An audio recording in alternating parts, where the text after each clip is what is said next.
mas o intuito é gerar reflexão. Os senhores muito bem sabem que a controvérsia arminiana tem raízes com os embates entre Agostinho e Pelágio. O termo filosófico livre-arbítrio foi citado pelo menos 2 vezes durante 2 apresentações nas exposições dos 5 pontos contra os remonstrantes, os 5 pontos do calvinismo. Todavia, de forma a entender que nós, reformados, não cremos que o homem depois da queda não possui. Todavia, essa afirmação segue na contramão de diversos teólogos reformados e de nossas confissões reformadas. O termo em questão é afirmado, não negado nos seguintes documentos: Confissão de Fé de Westminster, Confissão Batista de Londres, de 1689, Segunda Confissão Helvética, essa última com a seguinte citação: Segunda Confissão Helvética, em sua seção 9, diz: o homem pratica o mal por sua própria vontade. Portanto, contra o mal ou ao pecado, o homem não é forçado por Deus ou pelo diabo, mas pratica o mal espontaneamente. E nesse sentido, ele tem arbítrio muito livre. Mas o fato de vermos, não raro, que os piores crimes e desígnios dos homens são impedidos por Deus de atingir seus propósitos, não tolhe a liberdade do homem na prática do mal. Mas é Deus que, pelo seu próprio poder, impede aquilo que o homem livremente determinou de modo diverso. Além dos documentos, temos os seguintes teólogos reformados citam o termo. João Calvino diz o seguinte sobre o termo livre-arbítrio: se fala de liberdade em oposição à coerência, coactício. Confesso e afirmo constantemente a vontade é livre, libere, esse é arbítrio. E considero herege quem pensa o contrário. Se, repito, alguém nos chamar de livre sentido, de que a vontade não é coagida, coagada ou puxada violentamente por algum movimento externo, mas tem em seus atos, por sua própria iniciativa, esponte a por sua, não tem objeção. John Owen, em sua obra contra o arminianismo e seu ídolo pelagiano do livre-arbítrio, diz o seguinte sobre o termo livre-arbítrio: ainda assim, aqui observamos que nós não opomos absolutamente ao livre-arbítrio, como se ele fosse nome inânime, uma mera invenção, quando não existe tal coisa no mundo. A respeito de palavras, nós não lutaremos. Nós consentimos que o homem, na substância de todas as suas ações, tem tanto poder, liberdade e independência como uma mera natureza criada é capaz disso. Consentimos que ela seja livre em sua escolha de todas as suas ações exteriores ou interiores, necessidades naturais, a agir de acordo com a sua escolha e deliberação, abraçando espontaneamente o que bem lhe parecer. Agora, chame esse poder de livre-arbítrio ou do que você quiser, de forma a fazê-lo não supremo, nem independente e sem limites, e nós não somos atribulados de modo algum. Por fim, Francis Turrein, em sua obra Compêndio de Teologia Apologética, volume 1, página 818, diz o seguinte sobre o termo livre-arbítrio: por essa razão, alguns têm desejado remover o termo do uso de nossa igreja, a fim de proibir abuso dos pelagianos, que disseminam a peçonha que há sobre ele. Contudo, uma vez que ele agora já foi recebido na igreja por longo uso, não temos que ser enviado de volta aos filósofos, os quais tudo indica que teve sua origem, mas que deve ser mantido com proveito ao seu sentido correto, for ensinado e seu abuso evitado.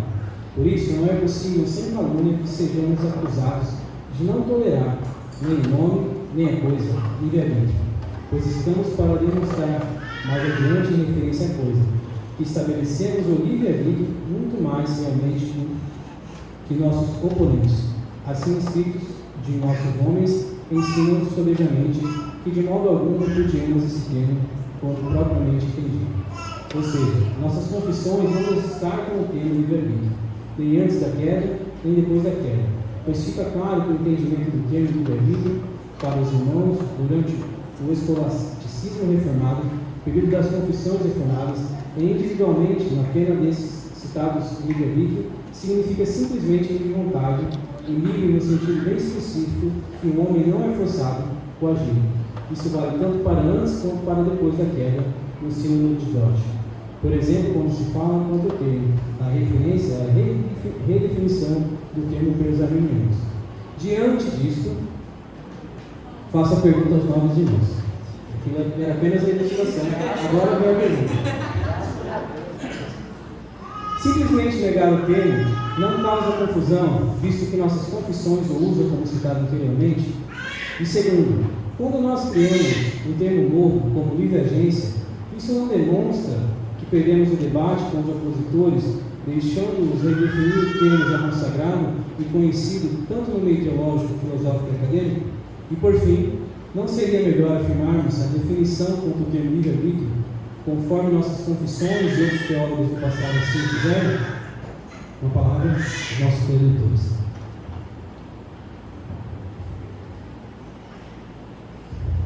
Graças a Deus, irmãos. Amém. Boa noite. Boa noite. Bom, o debate do livre-arbítrio, ele é mais antigo que nós, né? Lembrando que na Reforma, Martinho Lutero escreveu um livro, Servo-Arbítrio, ou seja, em combate ao que estava sendo escrito pelo seu opositor, Erasmo de Roterdã, ele mostra que o nosso arbítrio, na definição que vem da filosofia grega do que é livre-arbítrio, não é mais livre depois da queda. Ele é um servo do pecado. E é exatamente isso que a Confissão de Fé de Westminster ensina no capítulo do livre-arbítrio. Basta você ver os pontos, onde mostra que os únicos que tiveram livre-arbítrio na definição histórica, tanto filosófica quanto da igreja, foram Adão e Eva. Eles não tinham nada que os levasse a fazer preferencialmente o que era bom ou escolher o que era mal. Eles tinham o que nós chamamos de possibilidade de escolha contrária à sua inocência original. Nós não. Nós nascemos mortos em delitos e pecados e inclinados por esse pecado que habita em nós. Então o homem, antes de nascer, ele tem um arbítrio, uma vontade que tende para o pecado em todas as coisas. Afinal de contas, ele é totalmente depravado. A sua vontade, o seu arbítrio não é livre, não porque forças externas levem ele ao pecado, mas sim porque o seu interior leva ele a escolher o pecado. Quando nós nascemos de novo e agora temos o Espírito Santo, o que nós temos hoje são duas inclinações diferentes. A inclinação do velho Adão, que não morreu no batismo, como disse Lutero, ele sabe nadar, o desgraçado, e a nova vontade do Espírito Santo. A questão agora é você, como crente, qual das vontades você vai deixar dominar? A inclinação do Espírito, alimentada pela palavra, sendo cheio dela, e matando e soterrando o velho Adão? Ou você vai continuar alimentando o velho Adão e ele vai fazer o Espírito se calar dentro de você? Mas o nosso arbítrio, como disse Lutero, e eu estou junto com ele, é servo. Nós nascemos com ele como servo do pecado. Ou ele tem que virar servo agora do Espírito Santo. Com relação ao agir, ele é limitado por Deus e por isso se criou o termo livre agência, para dizer que eu posso tocar no meu sapato aqui, a não ser que Deus me mate antes de eu tocar no sapato. Aí eu posso dar um tapa aqui no irmão, a não ser que Deus me proíba de fazer isso, mas eu tenho a livre agência para isso. Mas o meu arbítrio diz, não faça isso, ele é seu irmão. Por quê? Porque o Espírito dominou o meu arbítrio, ele é servo do Espírito Santo. Então, mesmo quando a nossa confissão de fé trata do livre-arbítrio, ele mostra claramente o que nós ensinamos aqui. Somente os nossos primeiros pais tiveram o que é chamado de livre-arbítrio. Ah, mas pastor, esse termo já é consagrado. Também é consagrado que a natureza humana é pecaminosa, não é isso que diz lá? Não é? Vocês já ouviram várias vezes? Ah, a natureza humana é pecaminosa. Adão e Eva foram feitos pecaminosos? A nossa natureza após o novo céu e nova terra vai ter pecado lá? A nossa natureza não é pecaminosa. A gente nasce com uma inclinação pecaminosa, morta, caída, mas que pode ser restaurada pelo Espírito até o ponto que será glorificada e voltará ao estado original, que não mais terá qualquer traço de pecado. Só que nós não teremos a possibilidade de escolha contrária no novo céu e na nova terra. Seremos santos para sempre, não poderemos cair mais como o pecado de Adão e Eva. Amém? Quando eu tenho isso, que a graça, a paz de Deus seja com a gente, amém? Eu creio que seja um assunto muito delicado, essa questão do livre-arbítrio, porque há uma propaganda equivocada acerca do que de fato é e do que realmente representa. Quando nós pensamos em livre-arbítrio, o que se pensa de maneira equivocada é que a falta dele nos transforma em robôs. Portanto, a gente não pode agora agir conforme a gente quer, porque a gente está predestinado. Então, se a gente não tem o livre-arbítrio, eu sou um robô. E essa é a maneira equivocada que tem sido ensinada acerca do livre-arbítrio. Quando nós vemos que é de fato essa perda, né, do livre-arbítrio ali, que de fato não existe, é que o homem ele é incapaz agora de ir contra a sua natureza interior, a sua natureza caída. O homem ele é escravo, portanto, como escravo, esse homem ele não consegue agir contrária ao seu interior. Tiago vai dizer, ao contrário, cada um é tentado pela sua própria cobiça. Essa cobiça agora que está no homem torna um escravo, e esse homem escravo agora ele não consegue agir ao contrário disso. Portanto, quando nós falamos e pregamos sobre o livre-arbítrio, nós temos que tomar cuidado com essa propaganda que diz, olha, então vocês são robôs. Não, a gente simplesmente entende que nós somos escravos do pecado, e como escravos nós não conseguimos agir de maneira contrária a esse pecado que nós habitamos. Então tem esse detalhe. Nós temos que deixar bem claro também, nós falamos de livre agência nas nossas igrejas. Eu não sei, parece que é um receio da gente pregar mais sobre isso, ensinar mais sobre essas questões e deixar bem claro, de fato, os únicos que tiveram liberdade foram Adão e Eva, antes da queda. No momento da queda em diante, o homem ele é escravo, e essa escravidão, né, o homem não consegue agir contrário à sua natureza, esse pecado agora que nele habita. Posso também? Só fazer também uma observação. A pergunta foi longa, mas a resposta também será. Só fazendo uma observação também, o quanto que esse debate não pode ser deixado de lado, né? Porque, como foi colocado, às vezes não debate esse assunto. E aí a gente vai vendo nossos irmãos da igreja reformada falando, vira e mexe o meu livre-arbítrio, o nosso livre-arbítrio. Então, isso é muito importante. A pergunta do irmão foi longa, está de parabéns. E esse assunto, esse tema, o encontro da fé reformada, sem dúvida alguma, não pode deixar esquecido. Esse tema livre-arbítrio precisa ser falado em todas as pregações e relembrado em todos os cultos, porque a gente vira e mexe, os irmãos estão dizendo esse tema, o meu livre-arbítrio, eu posso escolher, eu tenho a decisão. Pode até ter o conceito de escolher pegar o copo, mas não é esse o livre-arbítrio, foi muito bem explicado aqui. O livre-arbítrio é essa questão, eu já nasço em pecado e ponto final. Era só essa minha conclusão também, observação. Obrigado, irmãos.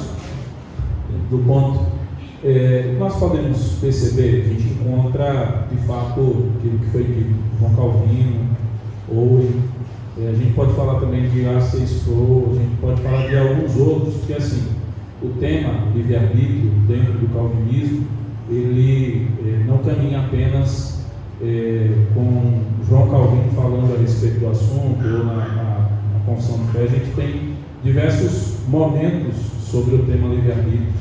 De fato, a fala do irmão é interessante, né, quando a gente pensa, né, a questão do livre-arbítrio. Essa coisa do nome livre-agência, eu particularmente eu tenho dificuldade de ver essa questão do livre-agência, porque eu acho que o nome de fato é livre-arbítrio. A gente pode utilizar numa dificuldade, né, de entender que esse livre-arbítrio os nossos primeiros pais tiveram, ele no seu estado natural, né? Mas o que nós percebemos é que ele permanece em nós naquilo que o pastor Sidney deixou claro, que é aquilo que João Calvino compreende e até mesmo nos documentos que nós temos reformados falam a respeito disso. Eu vou fazer a leitura aqui do Cânone de Dort, né, um ponto que comenta a respeito dessa questão da livre vontade, e a gente pode perceber que essa coisa ela faz com que haja uma discussão. A gente vai para uma discussão, por exemplo, com o arminiano diz: olha, a gente tem livre-arbítrio, e nós falamos: não temos livre-arbítrio.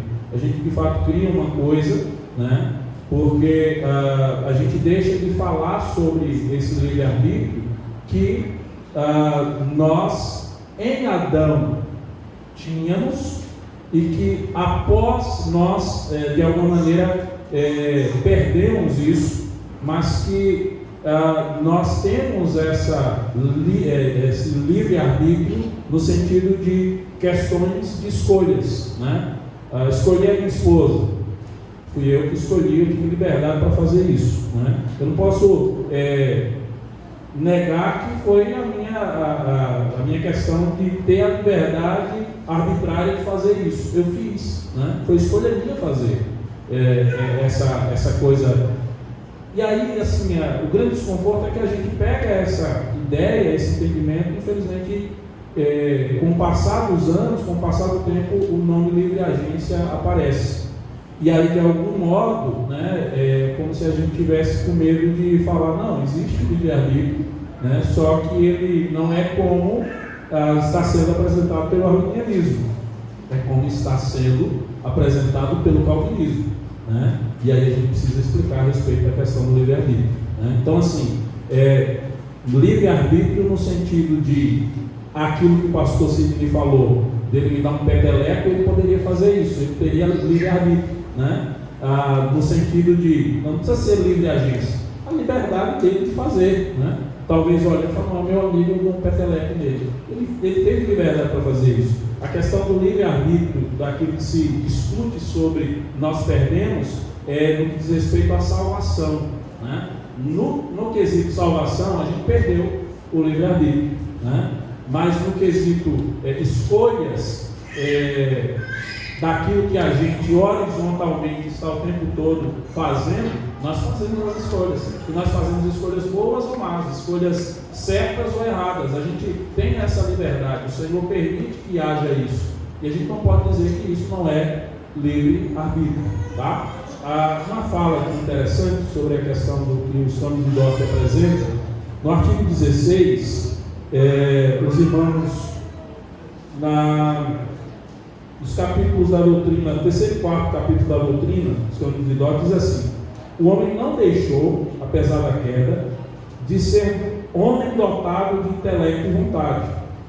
O pecado que tem penetrado em toda a raça humana não privou o homem de sua natureza humana, mas trouxe sobre ele depravação e morte espiritual. Assim também a graça divina da regeneração não age sobre os homens como se fossem máquinas ou robôs, e não destrói a vontade e as suas propriedades, ou a coagem violentamente. A graça faz viver espiritualmente, traz-lhe a cura, corrige-a e a dobra de forma agradável e ao mesmo tempo poderosa. Como resultado, onde dominava a rebelião e resistência da carne, agora pelo Espírito, começa a prevalecer uma pronta e sincera obediência. Essa é a verdadeira renovação espiritual e liberdade da vontade.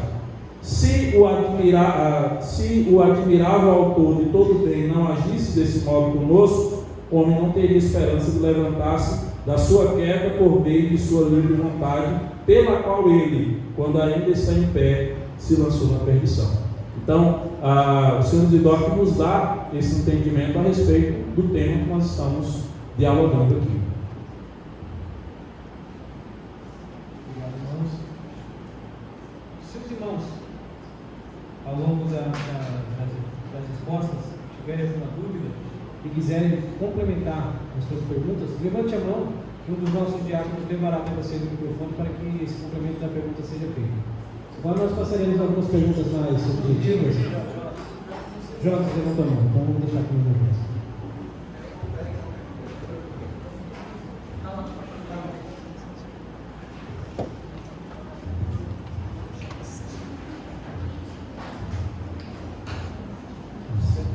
Eu sei que não é fácil definir isso, essa discussão de longos anos, né, em tão pouco tempo. Mas, para a gente ter uma clareza, livre agência, livre arbítrio, então são termos intercambiáveis, ou seja, poderia se usar um pelo outro fora do assunto da salvação. Eu não usaria. Eu, particularmente, entendo que são dois elementos totalmente diferentes. Livre-arbítrio você tem totalmente interferência. Você é totalmente livre para escolher. De fato, livre-arbítrio, no meu entendimento como pastor, você não tem nenhuma influência para escolher, né? E nós somos inclinados à carne, escravos do pecado, né? Em Efésios capítulo 2, né? Nós somos mortos em pecados e delitos. Satanás atua nos filhos da desobediência. Portanto, a gente vê que o homem não tem a liberdade. Então, portanto, se esse homem não tem a liberdade, ele não tem o livre-arbítrio na sua totalidade. Esse homem tem de fato agora a livre agência. E eu não usaria dizer que o homem tem livre-arbítrio. O homem tem sim o livre agência, porque, no meu entendimento, os únicos que de fato foram dotados de livre-arbítrio foram os nossos pais antes da queda. Porque não havia nenhuma força que puxasse, né, como foi dito aqui, nenhuma influência sobre eles, nessa expressão aqui, bem claro, né? Nem tanto para o mal, nem para o bem. Eles eram livres. A partir da queda, o homem não tem mais essa liberdade. Portanto, se ele não tem mais essa liberdade, ele é escravo, ele não tem livre-arbítrio, né? E aí não usaria. Eu, particularmente, não usaria isso como termos intercambiados.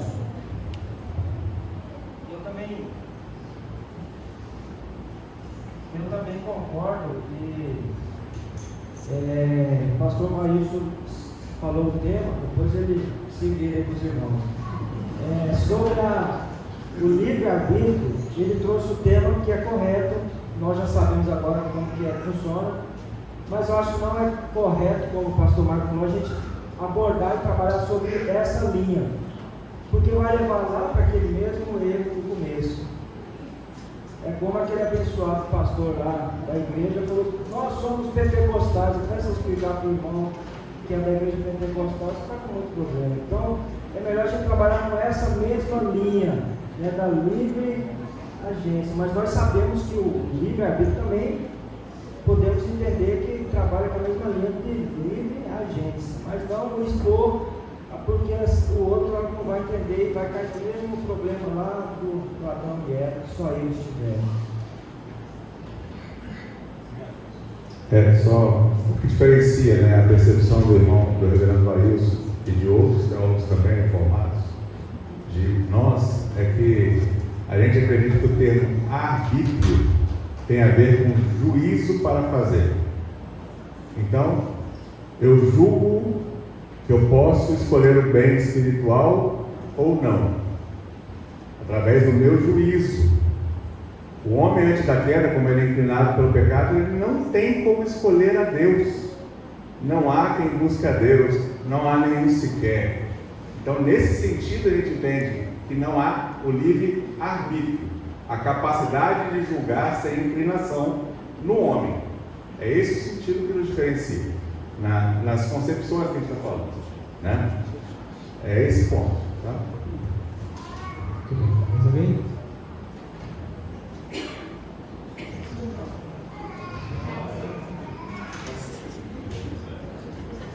Meus irmãos, boa noite e graças a Deus a todos.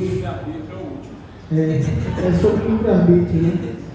Porque o que o Marlon está falando e o que o Jonas falou, né, e as confissões de fé vão falar, realmente elas vão dar a ideia de que vontade, arbítrio e agência, nesse caso, são as mesmas coisas. Porque a Confissão de Fé Batista, né, no capítulo 9, no item 4, vai falar o seguinte: quando Deus converte um pecador e o transfere para o estado de graça, Ele o liberta da sua escravidão natural do pecado.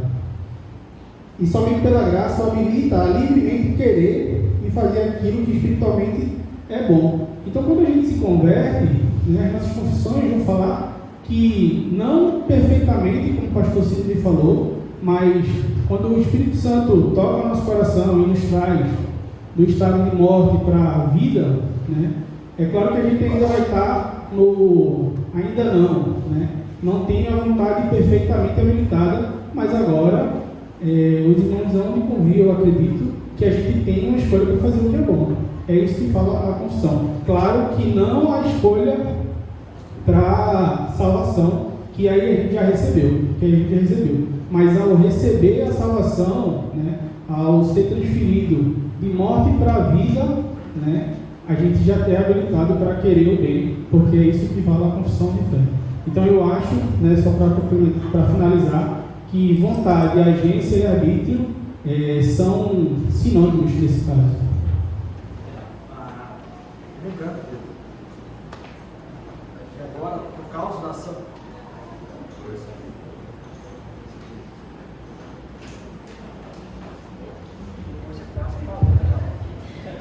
Lembrando que por causa agora da ação do Espírito Santo, que em nós agora nós somos regenerados, transformados, e o Espírito Santo agora habita em nós. É por causa desse Espírito Santo que habita em nós, nós temos essa capacidade em nós. Note bem que isso não é da nossa natureza. Tanto que essa natureza ela vai ficar em conflito. O bem que eu quero fazer, este não faço. Mas o mal que eu não quero fazer, este eu faço. Né? E essa luta de carne e espírito. Né? A partir da nossa regeneração em Cristo, nós temos o Espírito Santo. E Ele nos ajuda agora a tomar decisões mais assertivas. Só concluindo, né, já que foi citada a confissão de fé, de Westminster também, ela diz no artigo 5 do capítulo 9 do livre-arbítrio: é no estado de glória que a vontade do homem se torna perfeita e imutavelmente livre somente para o bem. No artigo 4 ela diz que a corrupção que ainda habita em nós faz com que nós não possamos fazer perfeitamente nem o que deseja, nem querer somente o que é bom, mas também o que é mal. Portanto, somos servos, né? Escravos, dulos. Com o Espírito em nós devemos ser escravos de Cristo. A nossa vontade deve ser conduzida pela mente dele. É por isso que a gente tem que ter o livro. Sem o livro e sem conhecer ele, você não faz essa boa vontade que escolhe. Somente no estado de glória, a vontade do homem será transformada pela perfeita e imutável, será transformada, perfeita e imutável. Então, será livre para fazer apenas o bem. Obrigado, irmãos.